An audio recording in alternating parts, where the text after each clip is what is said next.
Hello everyone and welcome back to the Cyclocross Social podcast. Today we're going to be discussing the third round of the USCX Series Charm City Cross in Baltimore, as well as European racing in Luxembourg and Switzerland, and with me to that is Issam. Thank you for being here. Yes, thank you for having me. I am coming to you live from the Chicago airport, so excuse me if my microphone quality isn't as good as normally. I was in Baltimore this weekend for Charm City Cross Issam, and honestly it was a great experience and a bit of a shame you couldn't be there because I'm sure you would have thoroughly enjoyed this one as well. Yeah, no doubt, but sometimes that's how the things go. But yeah, I think that's definitely something that I have on my bucket list to attend those races one day, because it's, of course, I have an impression of how those races go, but I think being there actually gives you, the real deal. And yeah, I think obviously there is a difference between attending races in Europe and how the races there go. If you can actually see that difference in person, that would be more substantial and you would actually know a little bit more about that. So unfortunately, it wasn't, I didn't really have the opportunity to do so, but hopefully those chances will come later on in life. It was a nice weekend. I want to already thank the race organizers for taking such great care of me. They set me up with a place to stay. They toured me around the venue on Friday. I got a real look in the kitchen, a look behind the scenes with the chefs of what really goes into organizing such a race and what drives these volunteers. And it's great to see such a large number of volunteers coming out to support racing. Many of these people pay time off their work. They use their PTO to help build a cyclocross course, and they're there on Thursday, Wednesday, and when I was there on Friday, just flyover is being built, the fences are going up, the course is being taped, there's the start-finish banner that's being built, there's porta potties arriving, they're doing all types of things. And I thought that was really interesting to see that perspective on how a race is organized. I of course know already a bit about it, but sometimes it's just easy to think all you do is put up the course, right? But clearly there's a lot more that goes into that, and that leads to racing. And we're going to start with the women's racing. I'll give a very brief rundown. We had on the first day of racing in the women's category a early breakaway of 4 riders, 3 Canadian riders up there. The Pan American champion Sydney McGill was there with Magali Rochette and Nico Knoll. And then of course the Dutch rider Manon Bakker of Krelan Corendon was in the mix as well. It was not really a super big battle. It was about 23 degrees and it was humid. It was a fest of atrocion. It just came down to who could keep up the pace the longest. Nico Knoll was the first one to drop as Rochette just kept pushing the pace, and one by one she dropped them. McGill and Bakker dropped from the wheel, and then Rochette in the second half of the race took a solo victory ahead of Bakker and McGill. On the second day of racing, things panned out just a little bit differently in terms of race scenario. Rochette had a puncture just before the halfway point of the race. That was a sign for Manon Bakker to place an attack. I could hear her encouraging the other riders in the break, which at that point were Raylan Nuss, Lauren Zerner and Sydney McGill, to cooperate. We couldn't let them come back was the word, but that didn't really work out like that in the end, because Rochette, she came back, and Bakker, she dropped the hammer, so there was no cooperation at that point. Bakker just dropped the other, she opened the lead, but Rochette was too strong. She came back, sat in the wheel for about a lap, and then placed an attack. It was super, super hot. Bakker got a cooling down from the pit, for which she received a reprimand from the UCI after the race. But despite that, the same podium on the second day of racing is Rochette, Bakker, McGill. Can we say that the order has been respected? I mean, the results speaks for themselves, but was that also the impression that you got in terms of, the racing, that it was just really, the order being respected and the form currently being as it is, that Rochette currently is the better rider in the field? For sure, she appears to be the strongest physically, and her technical skills are, of course, solid. This course here in Charm City requires some technical abilities, perhaps a bit more than in Rochester last week, but it's also not the most challenging course. And the courses here in the US are just a bit different because during the day there's a lot of masters racing and they try and keep the races enjoyable for them as well.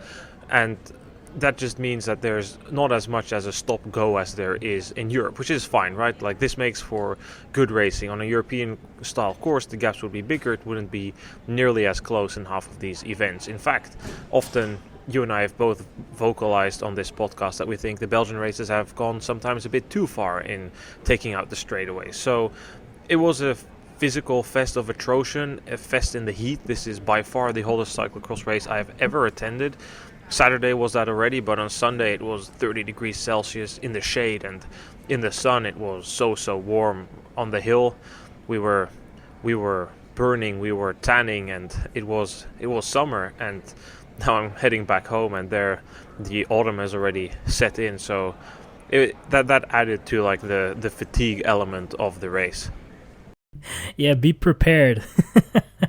It's gonna be cold. But I have a question about McGill, because I think last year she started the season quite well. It had some ups and downs with the USCX series, but it was overall, when it suited her in terms of the circumstances and the racing, when it goes her way, she was definitely able to be at the front.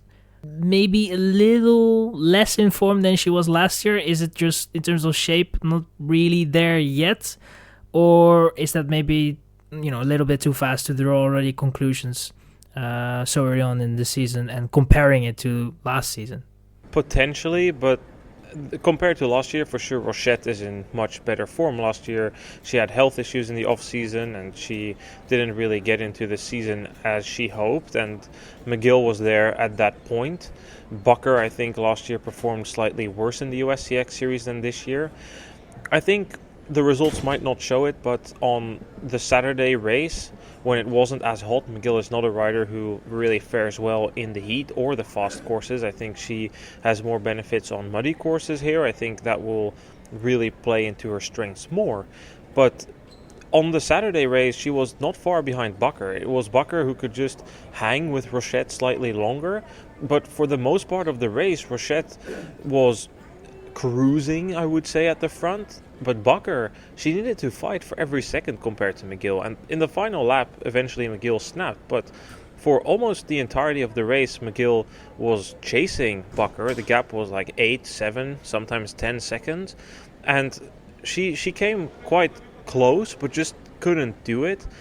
If the conditions were different, potentially. I mean, of course, Bucker is a rider we know who fares well in muddier and colder conditions as well. But I think that McGill we will see more on different type of races, and it wouldn't surprise me if she takes a slightly different seasonal approach, because last year the European campaign wasn't exactly as she hoped after a intense early season in the US. Okay. I mean, I think I want to leave the top three as it is for now, but and want to draw my focus a little bit more on the American ladies. How do you look at that currently, because they were not able to snatch the podium this round? The difference is there. It's not huge, but it seems like they are not really able to play for the podium at this point. Is that just what we have to accept, that currently is not really within their abilities to fight for a podium? Or do you think with the races that you have seen that there is maybe, if it goes more their way, there is a chance, if they grow a little bit more into the season, they might be able to challenge? So I think first we should underline that I think the three best American cyclocross riders at the moment are not yet racing.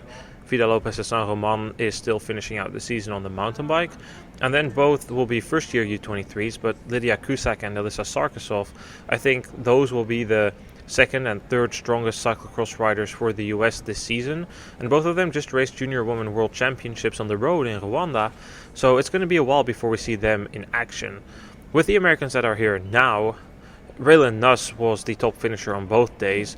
Nuss had a bad start on the first day here and then was chasing. I spoke to her a bit afterwards and she said, I missed the group and it's really hard to get back on a course like this. The second day she had a slightly better start, but she still missed her pedal, was still on the back foot and chasing. She wasn't too far off McGill. Like, again, this situation of a 15-second gap, which was there for almost the entirety of the race, which she couldn't close. I think, in reality, the riders there, Rochette, Bucker, McGill, are better. if it will come from someone, in my opinion, it has to come from Zerner. She had a better outing in Rochester last week. I don't know if the heat was necessarily the factor that hampered her here in Charlotte. Was a little bit cooler in Rochester, but we've seen her in the past as well in the American circuit like grow into the season, at least towards the national championships. Pan American championships is normally when she's been at her best in the last couple of years, but I think it would have to come from her.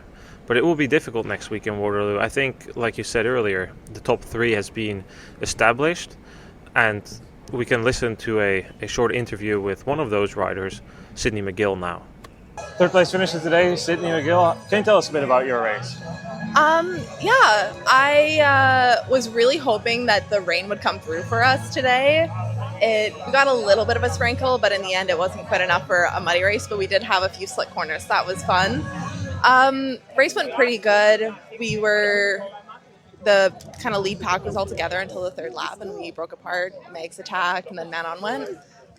Kind of stayed in that third-ish position for a long time with Nico just behind. Spent a long time in the race just like watching Manon, and I closed it down to 5 seconds for quite a while, but never quite made that jump onto her wheel. But yeah, it was good. It was fun. Feeling better each weekend, so looking forward to some more. And with that, the weather maybe indicates a shift more towards the European cyclocross conditions as well. What does your season plan look like after this weekend? Yeah, so I'll finish up the USCX series, so next weekend in Waterloo, Wisconsin. And then I'm going to take some time. I'll race Pan Ams and our Canadian Nationals in November. And then after that, I'll head over to Europe for the World Cup. So starting off with Tabor, and then I won't do the full World Cup season, World Cup series, but kind of picking and choosing and aiming for Worlds. Any race you look forward to in particular in the World Cup? Ooh, I mean, Italy last year I was really looking forward to, and then it got canceled, of course, because of the conditions. So I'd like to see that one happen. I'd love to go out to that. This year you're as a privateer. What does your setup look like? Yeah, so I'm racing under Lastig Off-Road, which is a kit company, and they've been great just helping me get set up for the year. And just riding, I guess, essentially privateer. Looking to have an enjoyable season, low stress, and happy that it all came together. And who do you have as people like working around you in the privateer setup? Same as my dad has been my mechanic the last couple of years once we hit Europe. So sticking with that. Okay, thank you and good luck. Thanks, no worries. So Issam, that was Sydney McGill. She's one of the Canadians. The Canadians have been doing really good this weekend because we also saw Nico Knoll. She finished fourth, nearly on the podium, was hanging with the leaders quite a long time on the first day. How do you evaluate her start of the season? She started her season last week in Rochester by crashing out in the first corner, but now on the Pinarello, first that they're on that bike for the team, and fourth place on the first day seems encouraging for a rider who just came from Mountain Bike Worlds. I definitely think that is sort of a great way to start your season, and being up there already. It's difficult to start the season in a way in which you never really know where you're at, but I think these results currently must be assuring that the form is good, is solid, and from there you can definitely grow and maybe even try to get in that fight for a podium potentially. And that is obviously going to be difficult, as we have established already. It's those three currently seems to be settling quite well, but you never know how a race goes. There can always be certain circumstances that could play a role: punctures, mechanicals, a crash, and then the opportunity is there for a podium. And I think obviously you have to look at those results and be, as a rider, be happy with that. But I think it is getting a podium is probably just that little bit more, and that would obviously just in terms of getting that boost mentally is also just going to be very significant. So yeah, I think that currently the results are very good, but if you're just, if you get that podium, it's just that little bit more, but you shouldn't ask for too much. I think that it is already a very good start. As a young rider like Knoll, who's a first-year U23, I think for any U23 in any like national scene, it's important that once you make that step, you start like competing with the older guard, and like to really showcase your talent, it's important that you start beating them. Like, take for instance in the French scene, like you need to be able to bring that challenge to a rider like Venturini. It's important that you're able to like fight a rider like David Menu, and you can really showcase your talent if you're able to do so. We'll talk about the men's race in a bit, but like when Strohmeyer came in and he was able to challenge the sitting like top riders, like he was able as a U23 to challenge the reign of Curtis White, of, well, back then Vincent Bastan's raced the USCX series, but like he was able to pose a realistic threat to Eric Bruner. Like that's when you know, okay, this is a rider who can go somewhere. So I would say for Knoll, like beating her team manager Raylan Nuss is like a benchmark. Beating Caroline Mani, riders who've been on the scene for a long time, like able to like position yourself as like this challenger, this contender, is an important sign of what's to come. She couldn't quite replicate it on the second day, but luckily we spoke to her after the first day of racing. Nico, 4th place today. How do you look back on your start of the cyclocross season, right from mountain bike world? I'm still getting into the swing of things. Like I can definitely feel I had no rest, and like this weekend was already so much better than last weekend, but I'm still feeling a little tired from the whole season and everything. So how does your season look like then to avoid that carrying through the rest of the year? I'll be heading home after the Trek Cup, and I'll take it easy a bit, kind of build up again in October, and then hit it for Pan Ams and Nationals. Are those your biggest goals of your season, or what are you looking Pan at? Ams and Nationals is more of a step to the goals. The goals are the Europe World Cups and everything. Yeah. You're making the step to the elite category as a U23, so do you have any performance goals, or are you looking more at like developmental goals? I have performance goals of like I would like to hit top 20. Be up at the front in the European races. I think that's a big goal of mine.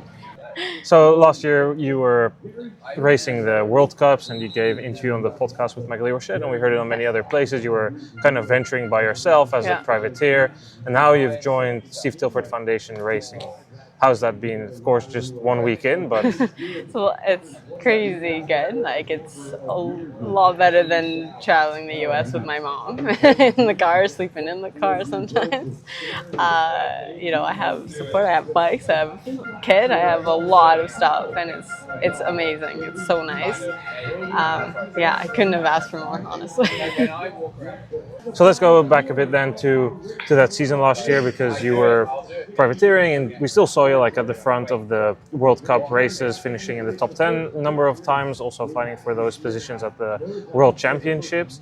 And how do you think that this new environment will help you thrive on the European circuit? Like, what differences will it make compared to being alone?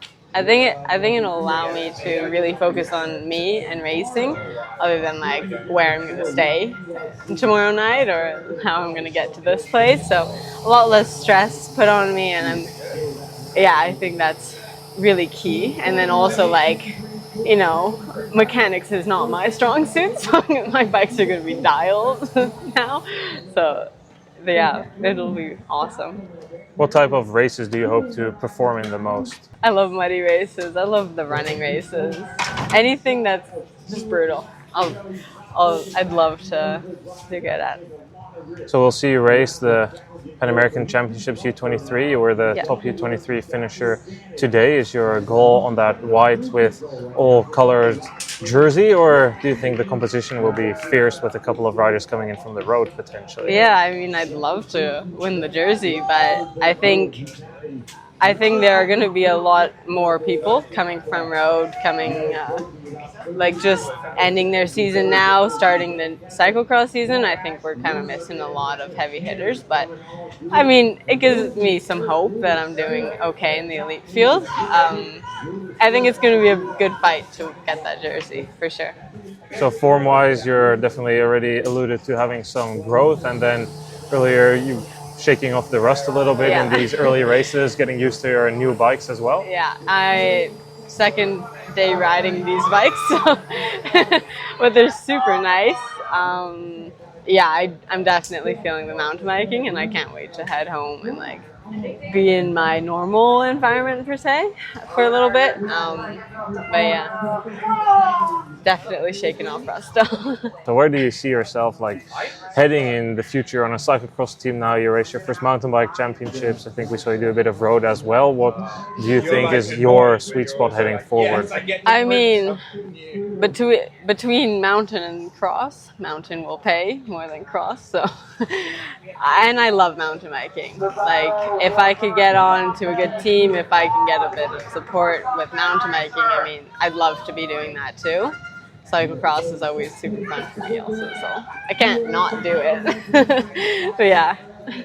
I think so far for the racing aspect here on the women's side, Issam, but I would like to play the following interview with McGill because she's not only been crushing it on the racing side, she's also launched this year the CX Fever Tour. We already mentioned the book on our podcast, but the CX Fever Tour is more than just the book CX Fever. She visits a lot of different places, giving clinics to inspire the next generation of racers, and she's telling us about it in the interview which we recorded on the morning of the second race, so before her second win in Baltimore. We're here now for the second day of Charm City Cross, and with me here is McGill, the winner of yesterday's race. Congratulations, first of all. Thank you. Last year your season didn't end like you hoped. It was an anonymous end away from the big European racing. You think we're in Dublin, and then you had a lot of illnesses, and now we're here, and it's quite a big contrast. The CX Fever Tour, it's on your trailer here, there's shirts everywhere. How did you kind of reset yourself after such a big setback?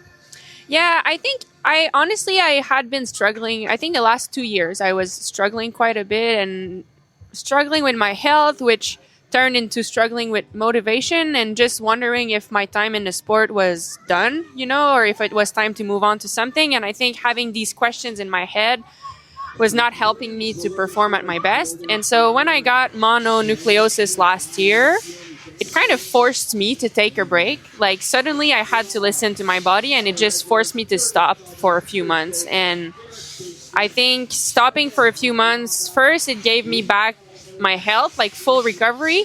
And I think it made me realize that I still really love the sport, and I wasn't done with it. And I wanted to keep going, but I wanted to do it differently. Like, I don't know how long I'll still be doing it, but I don't want to think about it anymore. Like right now I'm enjoying it, and I want to pour all that I have into this.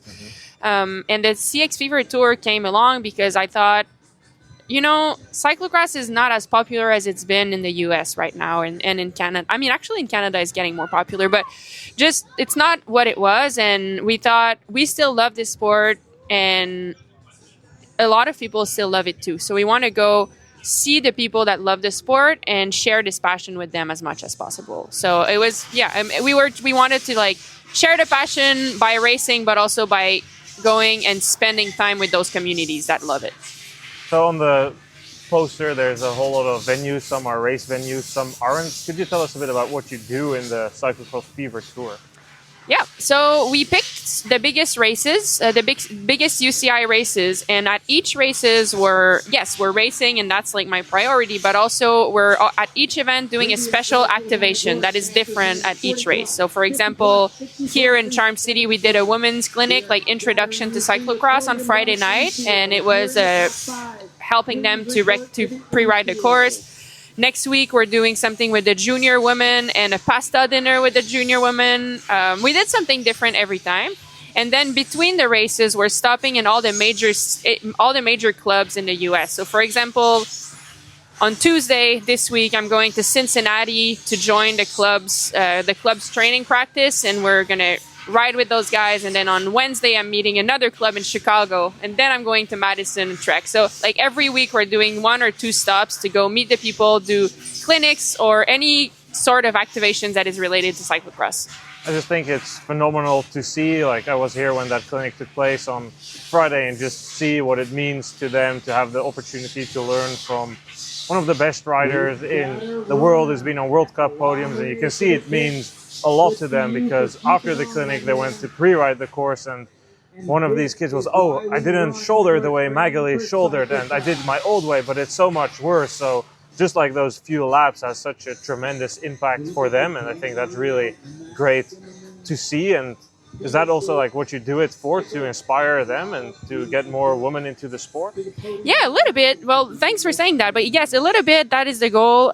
Just to share, cyclocross is a sport that I think maybe from the outside can look intimidating, but if someone takes the time to show you, you realize that it's actually very accessible. So one of the goals is to make it accessible and give people the skills that they like. If you have the skills, you suddenly have confidence, and then you can go on your own.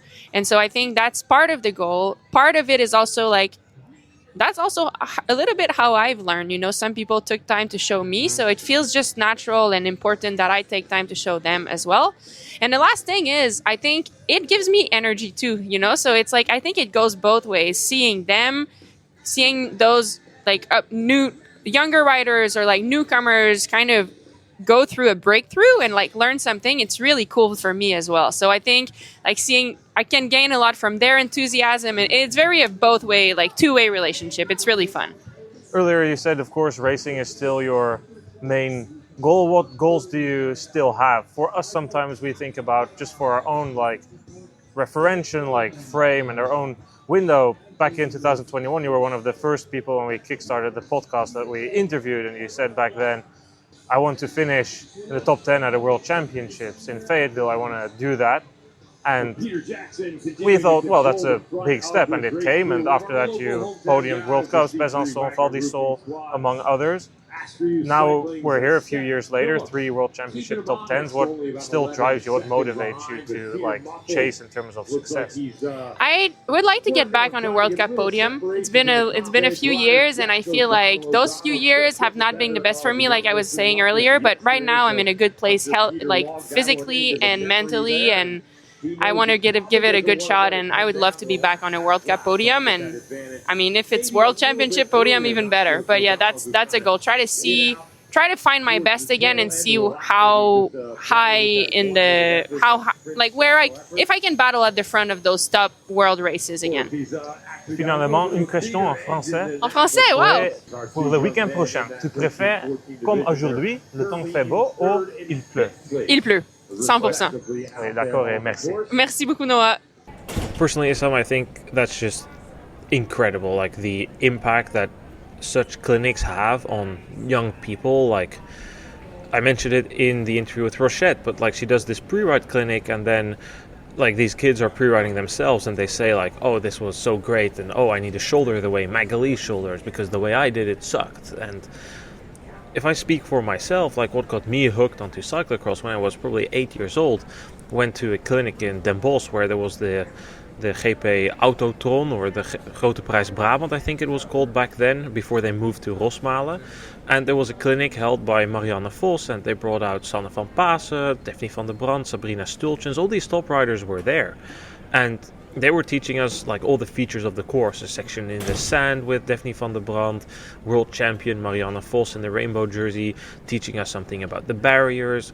And then in the end we did this little fun race. Like for me, that got me hooked on racing cyclocross and picked up more national level racing after that. And here we are now, more than, I think we're nearly 15 years after I was at that clinic, and I'm still loving cyclocross. Like I in the end became more of a road rider, but it got me hooked, right? So like for her to go to all these clubs and all these like race events, I think it's just an incredible like impact that has on the young people. Yeah, absolutely. I think it just, the impact that it has is enormous, and I didn't have that on a cyclocross level, but when I was doing track and field, the impact that it had on me when we got clinics from several pro athletes. It really makes your day. You learn a lot, and it's just a bit different than when you get the instructions from a coach, which, the instructions might not be wrong or something, or actually they might be similar to what a pro athlete would tell you, but it's just the way you look up to them, and you want to be sort of achieving what they are achieving, or at least be as close as possible, or even be better than them. And I think that is just something that at times is overlooked, and that's why it's so great that such an initiative has been taken. And as I said before, the impact that it has is just enormous, and it's great to see. And it's not something that you hear a whole lot, to be honest. So it's definitely special. Really appreciate that it's done, and it just really helps out as well with the development of the youth. Then let's talk about the men's racing. The past couple of weeks we saw a duel between Strohmeyer and Brunner, the American and Pan American champions, fighting it out for the win. Most of the time they were just off the front with the two of them, maybe with a third rider hanging back, but there was more tactical element here in Charm City. Not sure whether they were more cautious and looking at each other, which allowed the others to hang in there, or if it was more the nature of the course. But there was a larger leading group. We had 6 riders at the front of the race. Tyler Clark was there, Canadian who's been on the podium a number of times. Kerry Werner, Tofik Beshir, Jules van Kempen. They were all in there with Brunner and Strohmeyer, placing small attacks. And sometimes they would break away, but the others would never be too far back. The decisive moment came roughly halfway through the race when there was a right-hander just before the barriers. Brunner slid out just like in pre-ride, and then the... Ooh, do I hear the broken boa alarm? I sure think it is a broken boa there for Eric Brunner, who needed to go into the pits and swap his shoe, and that was game over for Brunner. He never saw the front of the race again and preserved energy for the following day. At that point, Strohmeyer was long gone. He took the win. And second place was an intriguing battle. Tofik Beshir was fighting with Jules van Kempen and Kerry Werner. Jules van Kempen set the pace for most of the final 20 minutes, and he eventually broke away. I thought he might have gone a lap too early, but he held on for second place. Then there was a sprint for third, which was won by Kerry Werner ahead of Tofik Beshir. A day later, in the heat, the race scenario was somewhat similar in the sense that there was a larger leading group with roughly the same riders. Beshir flatted and fell back from that. In the end, it was Brunner who just sprinted away. He was clearly stronger. I think the course suited his strength more. Strohmeyer second place, and for third place, Kerry Werner came through over Jules van Kempen in the final lap. The boa, but I want to start with Strohmeyer though. He won the first race and then was not really able to bring up the fight to Brunner. Is that kind of how it went, or was Strohmeyer maybe, did maybe the first race play a role in Brunner maybe saving just that little bit to have a little bit more the day after? But how do you see that? I think the conditions on Saturday helped Strohmeyer a bit more. It was a little bit damp. It had rained a bit just before the race. It suited him just that little bit more. He seemed to just be a bit more comfortable in the corner. Sometimes it looked like Brunner was overcompensating. Like, he rides in this super aero position, and he often corners in that position as well. And I'm not fully sure that gives him the same amount of torque as Strohmeyer has, because Brunner, I could see him, like, especially on this section just before the second pit, there was a 90-ish degree right-hander, then a downhill, quickly followed by a 90-degree left-hander.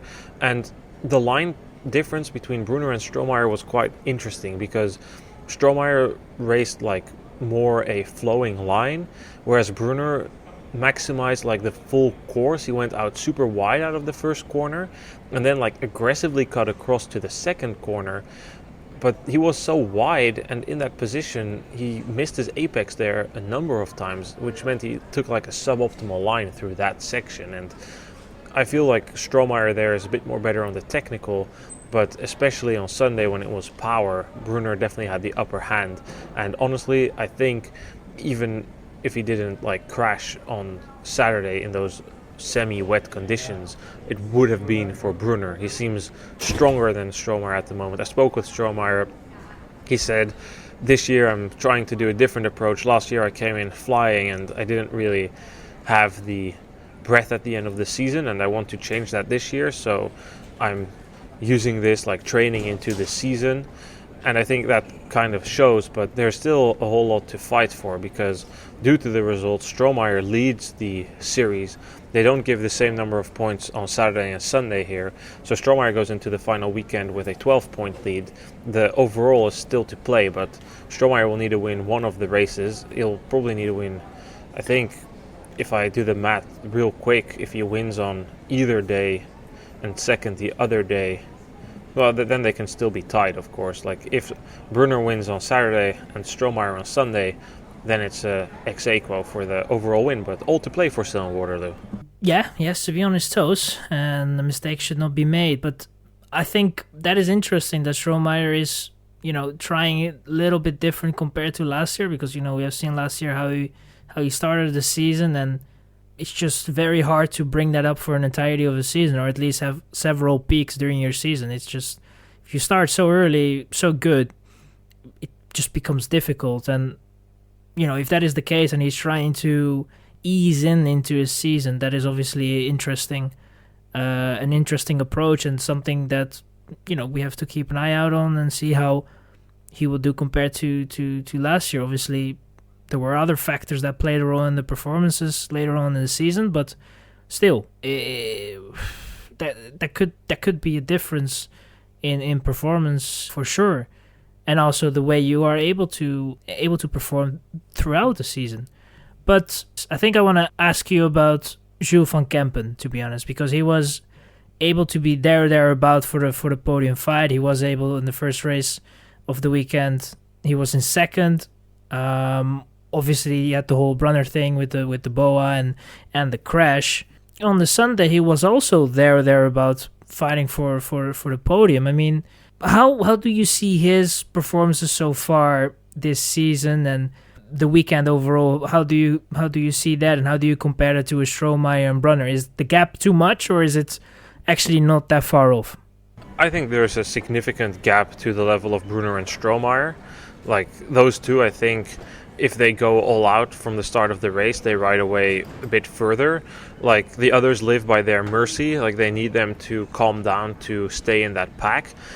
I think about Van Kempen, we know he's a rider that grows into the season, but the temperatures need to cool down. He does not fare well in the heat at all. Like, last year he passed out after the second day of this race, and that happened 2 years before as well. So it's definitely the heat that gets to him. We know he's better when it's a bit more slippery. And what I find, like, he looks to me sharper than ever, leaner than ever, stronger than ever. His position on the bike is so deep, like so aero, and the way he corners is like very atypical. Like, in these super fast corners, he stays deep, but he gets like almost like the MotoGP style, like the knee out, moving his weight a little bit backwards, and like he flies through those corners. It's really intriguing to look at, especially like in the first section of the course in Charm City. There's a bunch of 90 degrees marked off by fences, like metal fences. He just puts his knee out. He doesn't care like if he whacks his knee, because he knows he's not gonna do it. So I think we'll see more when it cools down a bit more and the autumn chill sets in the US and they head to the Midwest and there's more potential for rain.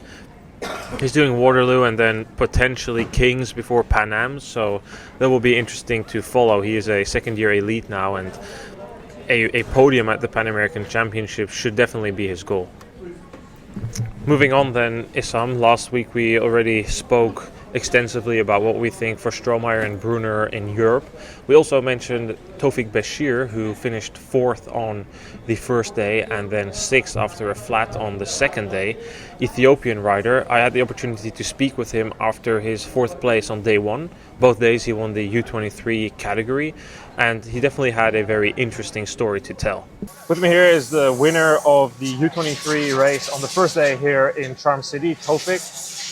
Can you tell us a bit about your race, Tofik? How was that? It was awesome. I tried to have a good start, and I did. One of the biggest mistakes I made was going up to the Mansion Hill. There was some bike path, and it was really slippery, and I rode on that, and I just slipped out, and I lost some time, like around 30 seconds, and I slowly chased back. And my race was good. I was just trying to relax, and up the hill was hard, so I just really just went easy on that and then relaxed. And last lap, Strohmeyer went from early on, and then another guy went, and I was fighting with Kerry. I let him lead the Mansion Hill. I lost some time because my leg was kind of cramping, but I still, I felt good, but the leg was cramping, so I just let him have a little gap, chased him back through a downhill. And my team director and everybody was just telling me I had to be first on the flyover. So I was just fighting him on the corners, dive bombing him. And I dive bombed 3 times, got in front of him. And he's really smart and strong, so he just kept doing the same thing. And at the end, he was the first one to come out of the last corner, and we had a sprint. But unfortunately, he got me by a wheel. It was a strong ride by you out there. We've seen you being strong all season. This is your first year as a U23 in the elite races. How has that step been for you? Honestly, everyone was telling me it was a big step, but for me, it didn't feel like it. I was just mentally ready for it during road. I was training like a month before the cross season start because I still had road racing. But I don't know, my thing was just everyone just make excuses and be like, oh yeah, because I'm a first year, I didn't do that. But that's not really my thing. It's my thing is if you're gonna do it, just go all out. If you're gonna do something, don't make excuses. And that was the biggest thing I've learned from my team director, Mark Fraser. Yeah, he always says excuses are tools of incompetence. So I just take that to the heart and I try to race also one thing I learned from my other team director is race like it's your last race from Nima Ibrahimovic. So yeah, I take those to heart when I'm on the bike and I try to race like this is my last race.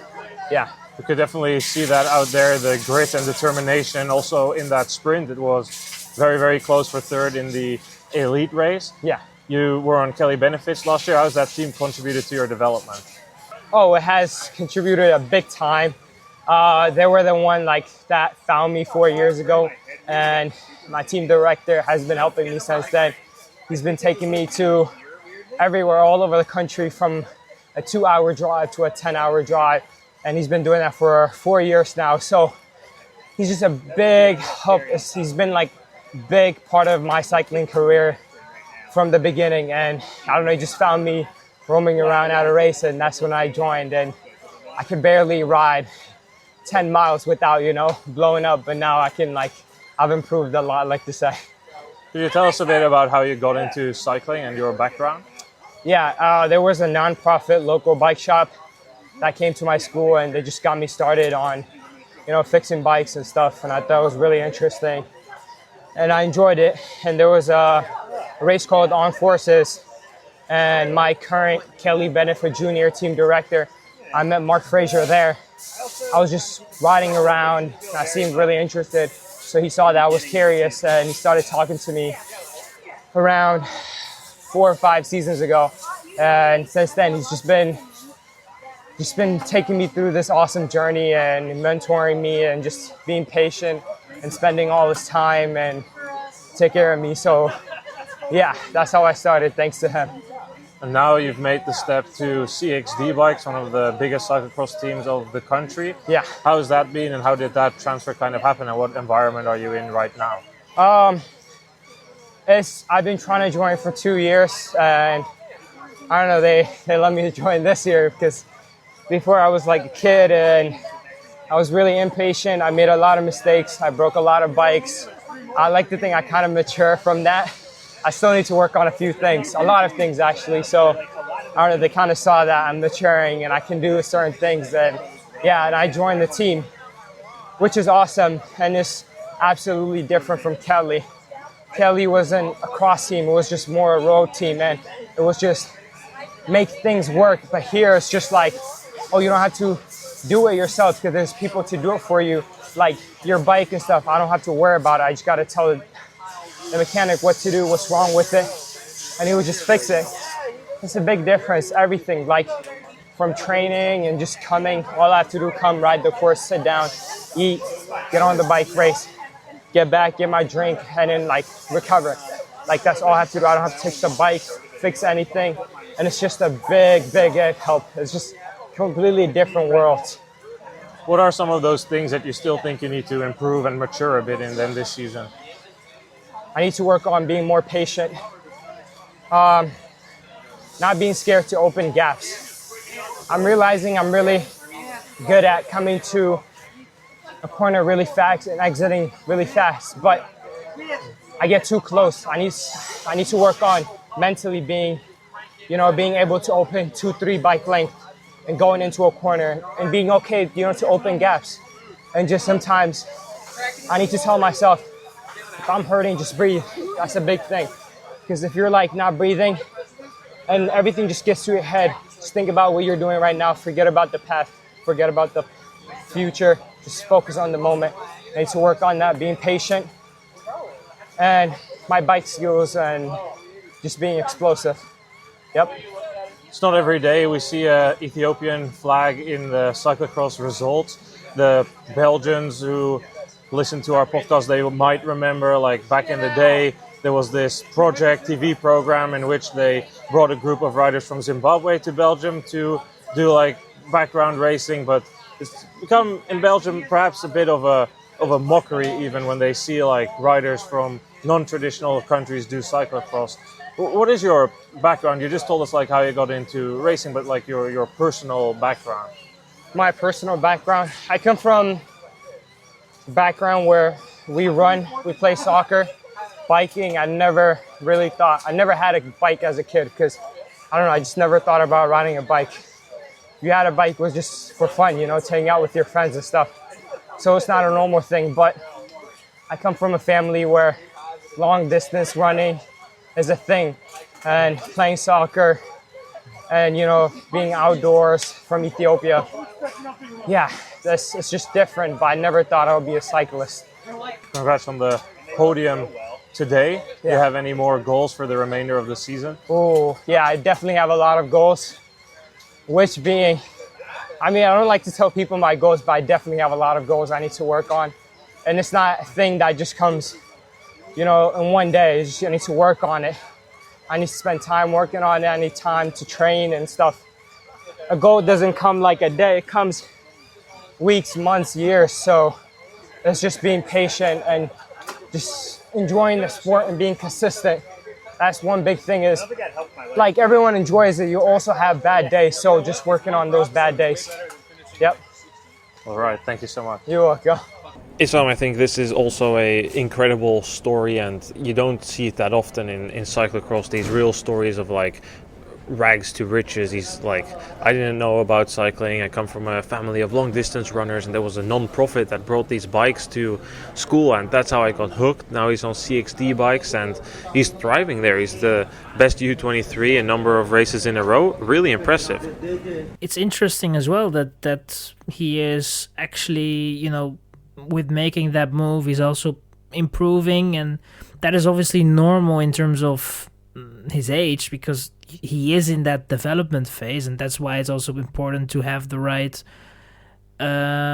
people around you and be in the right environment and really try and learn from everything that is around you and everyone that is around you, and just try to make the most out of it. And that seems really to be the case. I didn't know a lot about him before, and I think this interview is definitely very helpful in terms of just knowing him a little bit more, and it is definitely a very interesting story. And I could maybe ask you a little bit better. What do you think of his performances so far? How is he fitting in with the other riders? Where do you think he can actually go? It's hard to say right now, but maybe you have an idea. He needs to, like he says himself, work on being patient. He's often still a bit wild. He needs to smooth out the mistakes, but it's hard to see where he can go.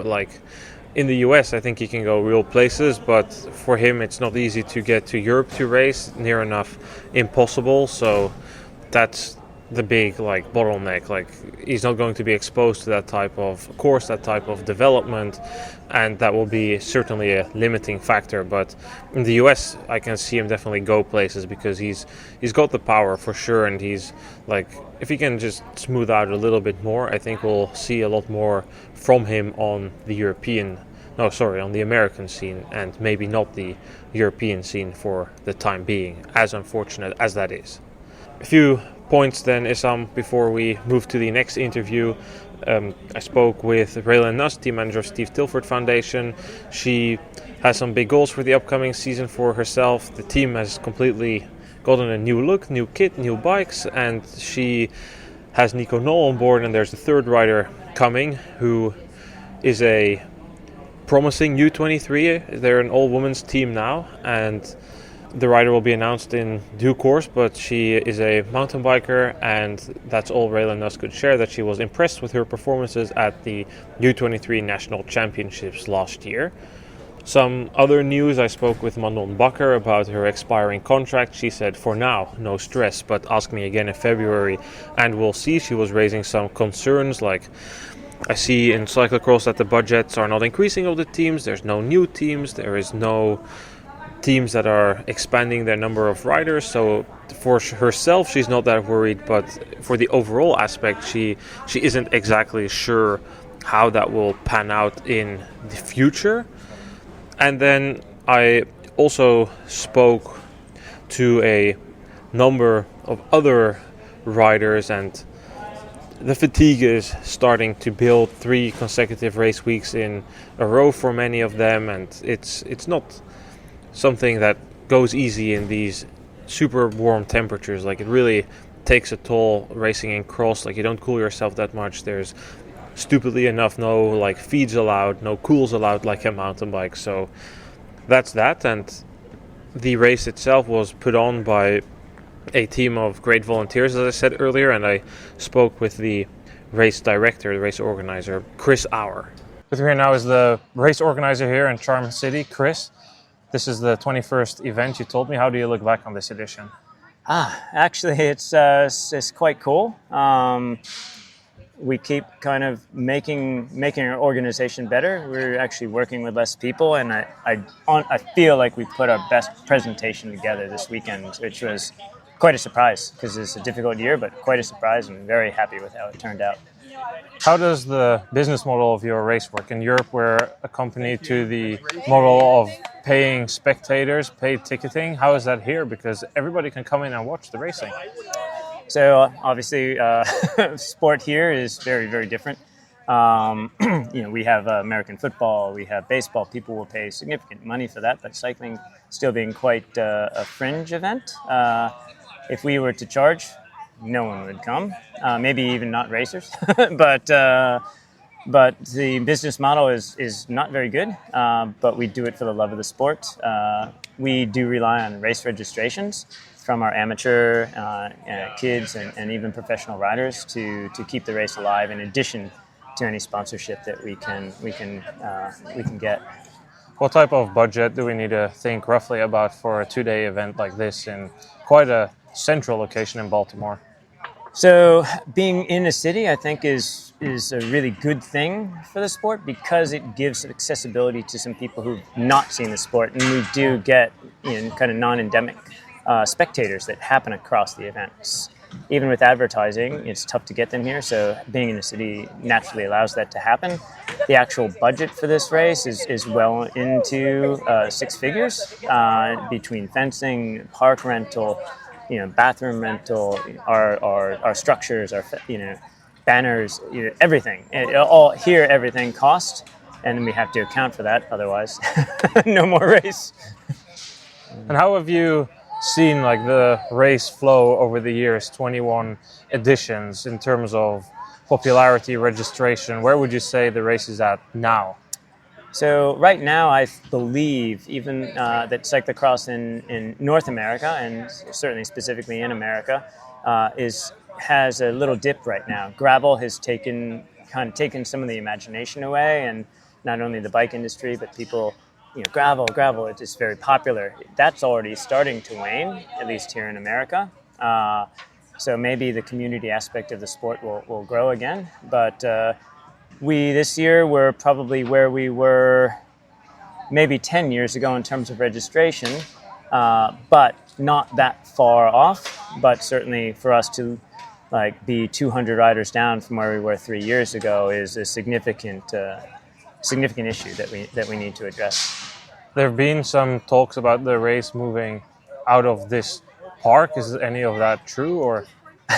There's always a lot of rumors about the race. Maybe sometimes we play those rumors ourselves, but the park is wonderful. It's tradition. I think the venue lends itself to good spectating, good viewing, good blended terrain. We know it, and people know it. So moving would be detrimental, I think, to the race at first. So the desire is not to do so. The economics of the race and the scale might dictate that we need to. We work right now, and we have made some good contacts with the new Baltimore City administration, and hopefully that can then come back in favor for us, because every bit helps, and we bring a significant amount of income into the immediate area in Baltimore in general. The race has been part of the USCX series for a number of years, a series that caught even more attention because it was broadcasted in Europe a number of years.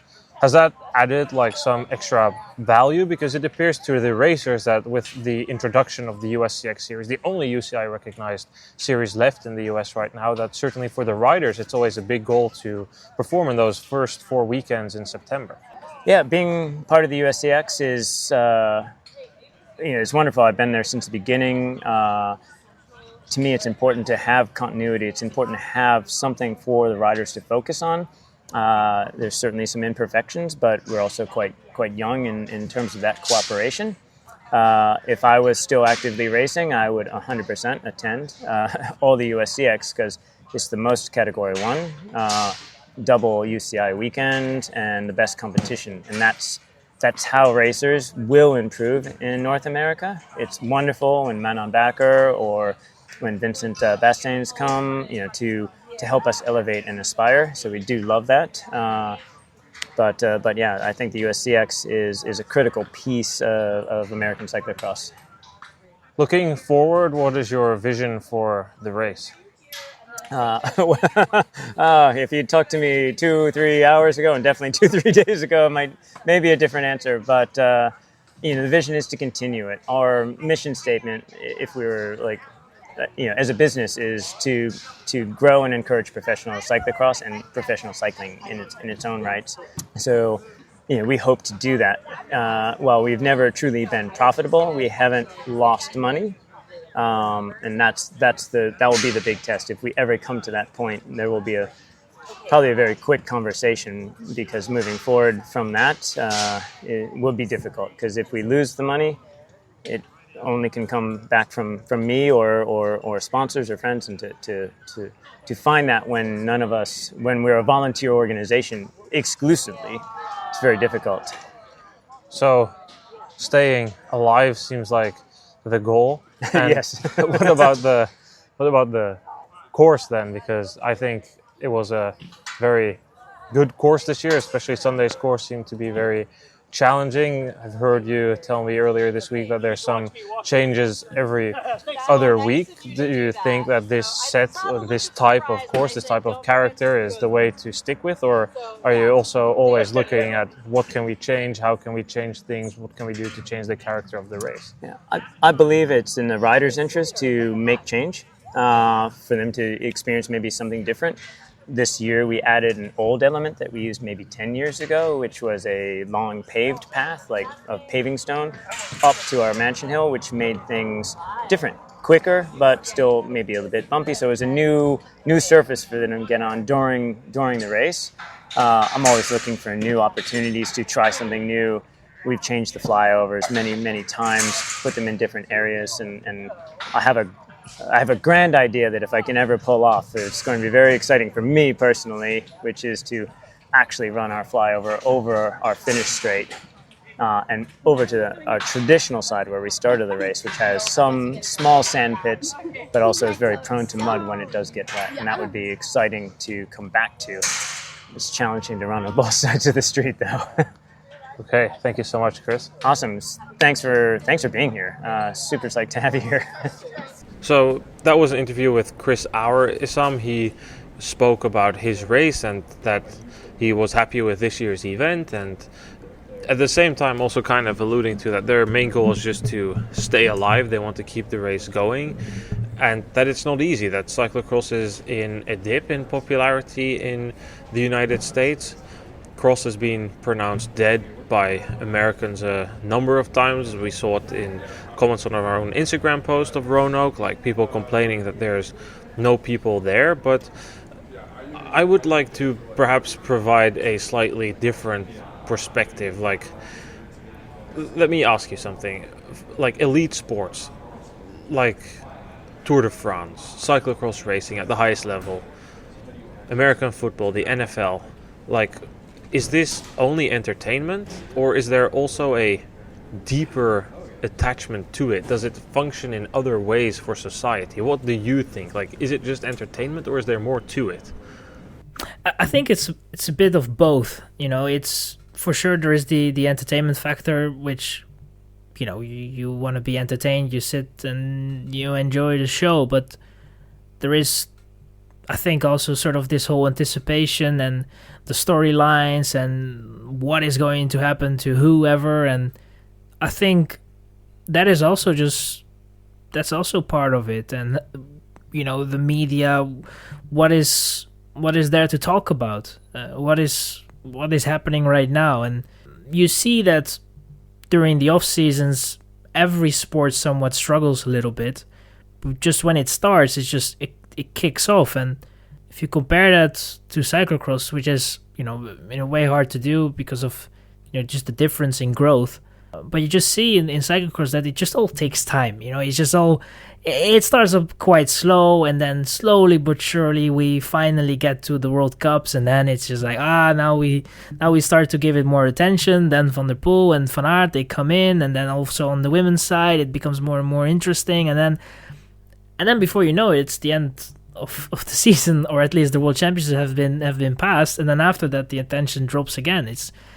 It's the situation it's in. It's how the sport is. But I definitely think that cyclocross can learn a lot from the storytelling and the way you have to try and build something up. I mean, it's not gonna be easy, and I don't say that you have to do the exact same thing, but an attempt would be nice. I mean, I don't think we have seen that, you know, in the last couple of years. There has barely been made an attempt to have a storyline, to build something, and it's basically only if some controversy happens, then it becomes important and interesting, and all the cycling fans jump in on it and want to know what's going on.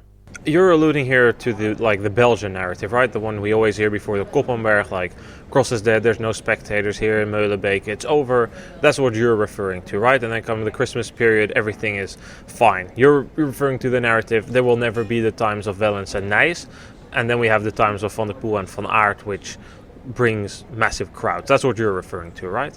Yeah, correct. And also the attention that is given, the way it has been, the way it's given, and the attention span overall. But yeah, that's, you know, it definitely is sort of the Belgian narrative in a way. So the storytelling can be better, but I think that's still referring to entertainment levels. Like, there is, I think, more to sport than just entertainment. Look from an entertainment perspective, and you can see, like, on the finished picture of Rochette on day one, there's maybe 20 spectators in the picture. There's not that many people at the finish line. When the Men Elite finished, there weren't that many people either. So from an entertainment perspective, you can say North American cyclocross has failed. It's beyond its glory days. The people aren't there. But I think, and I'm curious to know what you think, because I strongly believe that elite sports are more than just entertainment. What is the goal of sports? Why do children play sports? Not because they must become actors in an entertainment industry, movie stars, if you will. They should do it to be encouraged to take on an active lifestyle and learn life lessons that they take with them their entire life, overcoming adversity, pushing through when things get difficult. like discipline, training, how to like follow schedules, and how to learn to make sacrifices for things you really want in life. Those are important aspects of sports, and the elite athletics, like the superstars, they should inspire young people to do that. They should inspire anyone. Like, I don't care if you're 40 years old and you're inspired to ride a bike because you see Van der Poel do it.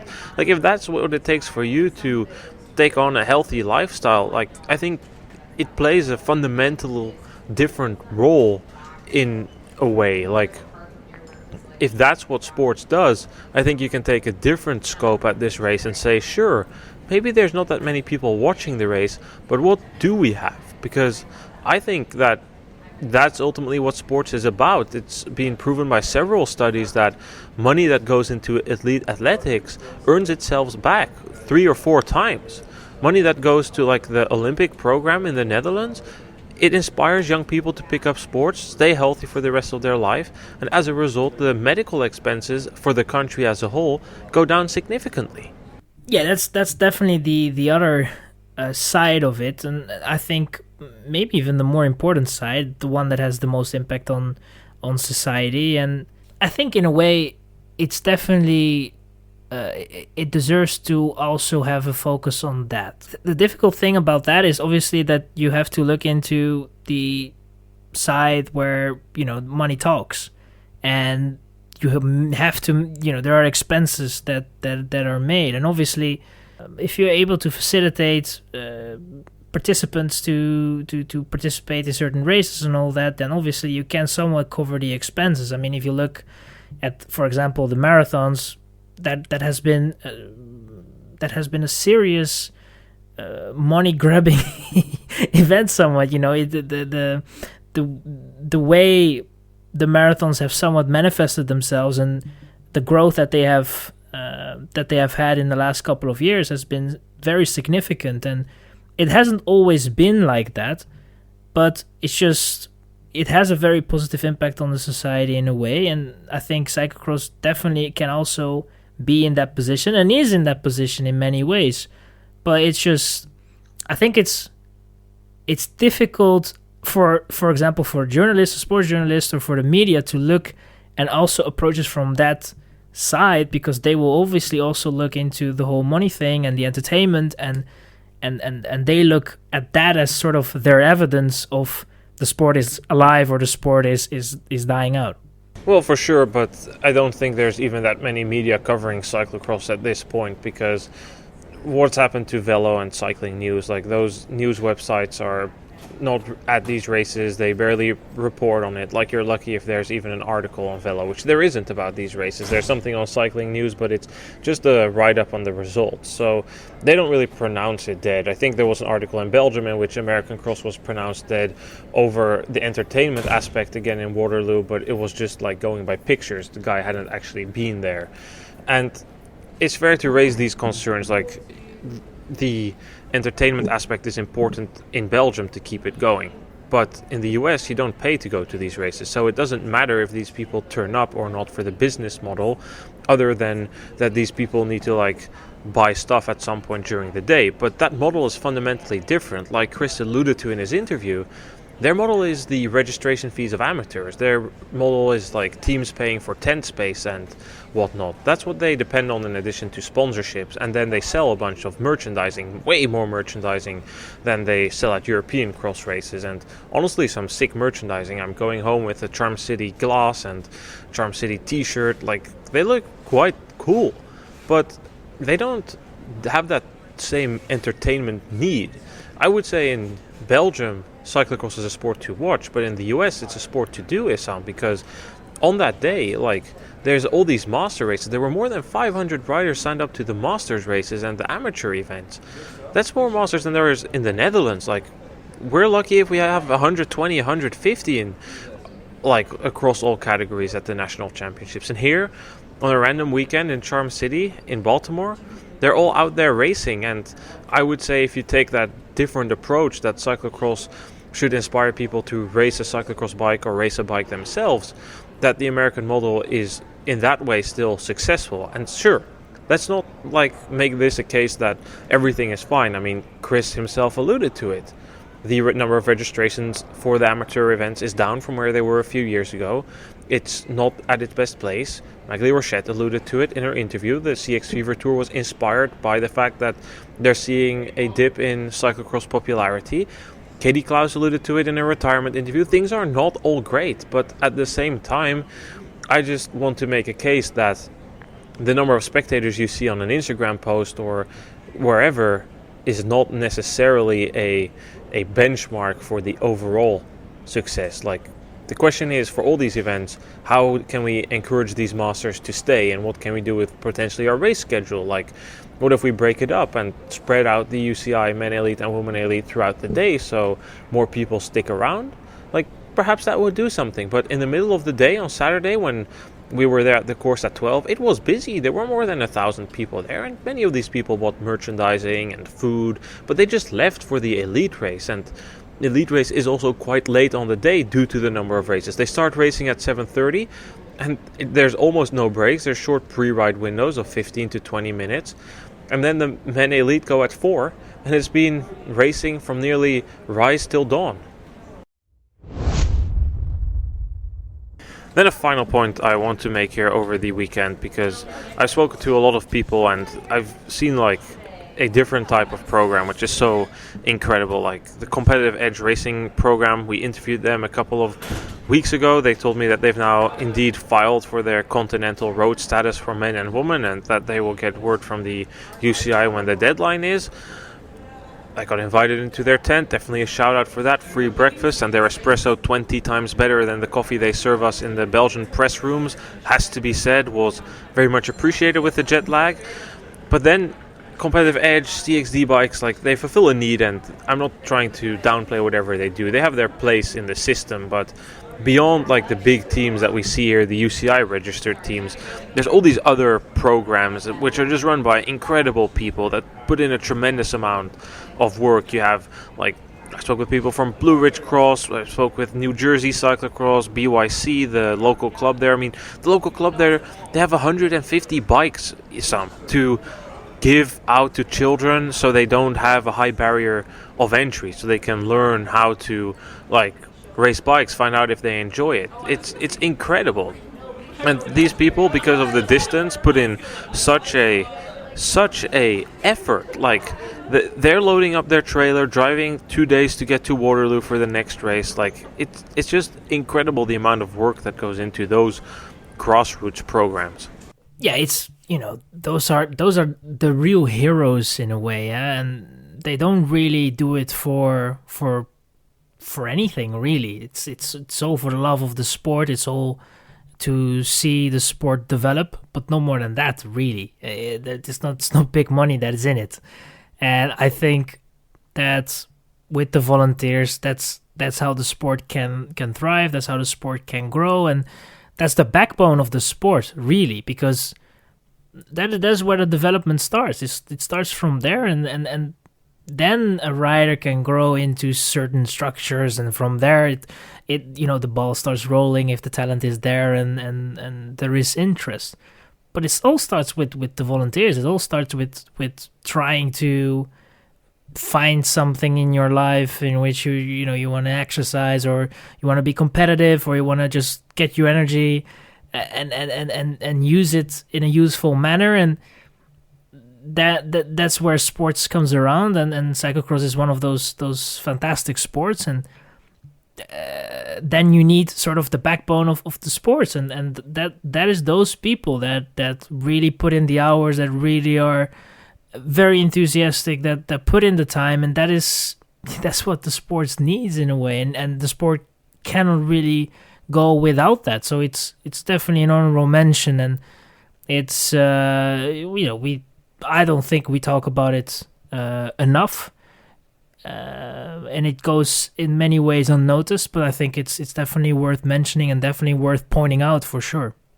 My final conclusion then from the weekend is that I've just seen a totally different type of community, a much more tight-knit community, a great environment, and like I said, there are definitely warning signs, and it's important to point them out. And see like, hey, some riders are unable to stay in the sport, and it's important to signal that. But at the same time, the number of programs that are like incredible here, and the people that are running that, and everything is definitely worth to be applauded and take a slightly different perspective sometimes. Let's move over to Europe then, because there was a bit of racing. I don't think we need to spend too much time on this, but there was a Saturday race in Dippach, a new race in Luxembourg. It looked like a interesting course, bit of mix between mud, road and some grassy sections. Niels van der Putten, like last year, starts his season with the win ahead of Mees Hendricks and Ryan Kamp. Personally, it's kind of the way I would expect them. Kamp and Hendricks are tied like last year into a battle of being quite even, and Van der Putten taking the win is something we would expect based on his level. Yeah, I would be a little worried if he wasn't able to grab the win, but it doesn't mean much. He did what he had to do, and that's basically it. You cannot really, put too much focus on that result, other than that he did what he had to do. He was able to win, and probably going to be able to be in, have a similar level to what he had last year. But and that's how as far as you can go, really. On the women's side there, I don't think there's too much to discuss. It's the same names. Brouwers taking the win 15 seconds ahead of Krabbe and Laura Molengraaf in third. We discussed Brouwers and Molengraaf quite extensively in last week's episode, and our points about that still stand. Then Sunday's race in Ilmenau, the start of the Swiss season. Michael van Toerenhout was supposed to start, but I think he didn't start after he saw what type of kit he needed to wear this season, because that is absolutely outrageous. Like, who designs this stuff? Like, I don't know. I would like, maybe it's extra motivation for Van Toerenhout to become European champion again, because I don't really know what that kit is, especially those bibs are atrocious. Yeah, but the thing is, he was wearing those bibs as well, just as a volunteer. So I don't know if that is actually a good idea as well. But yeah, I think the best question you ask there is who designs this and who gets paid for this. I mean, it is not a good idea. I don't, white bibs in cross, it's difficult. I mean, I have my opinion on that. I'm not going to go too much into detail, but I think the combination here is not really it. It's not really it. It doesn't really look nice either. I don't know. Hopefully they will change it around and go to sort of a darker coloring. I don't know. It just doesn't look great. It's good for them at least that they are able to get a new sponsor with them in the likes of Altes, and I don't know what that will do for them in the long term.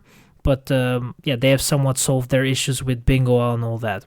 Results-wise, not really much to report from Ilmenau. Koen taking the win as we would expect. Was perhaps a bit closer, but we weren't there. I have seen absolutely zero reporting from the race. Unfortunately, Martin Gros-Lambert was second with Alexis David in third place. Women's race, Frank taking another win this season. She remains undefeated, 4 races, 4 wins. Second place went to Rebecca Esterman, Swiss rider, with Laurien Durafou completing the podium there. Again, not really all too much to report on those races for now. Perhaps the most interesting result came from the junior men's race, which was much closer.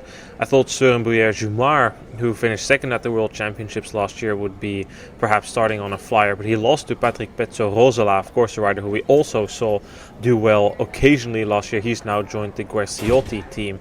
He's the Italian champion, finished third in the World Cup of Hoogerheide last year, and he was in contention for a good result at Worlds until he crashed. So let's see what comes from there. And then there was a Swiss rider, Gian Fuhrmann, who is a second-year junior but didn't race any UCI races last year, and he was a close challenger to both of them. So let's see what comes of that junior field this year. That's something we're going to be following, because last year they were wildly inconsistent.